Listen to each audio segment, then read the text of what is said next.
தியாக தீபம் திலீபன் அண்ணா அவர்களின் அகிம்சை வழி போராட்டத்தில் எங்கள் அண்ணன் அவர்களும் தொடர்ந்திருக்கின்றார். இதோடு 5 நாளாக ஊத்தல் இந்து மயானத்துக்கு பக்கத்தில் தான் இந்த போராட்டத்தை தொடங்கியுள்ளதாக அவர் அறிவித்திருக்கின்றார்.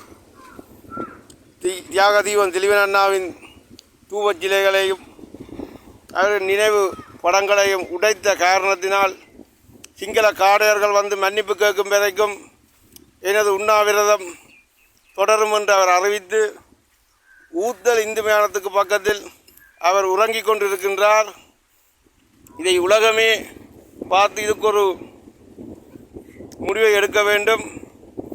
இல்லையாயின் திலீபன் அண்ணாவின் போன வழியில் நானும் போவேன் என கூறி அவர் இந்த உண்ணாவிரதத்தை தொடங்கி 5 நாளாக பல்லிலே பச்சை தண்ணியும் படாமல் படுத்துறங்குகின்றார். உலக நாடுகளே, ஐக்கிய நாடுகளே, இதுக்கு ஒரு தீர்வை காணுங்கள்.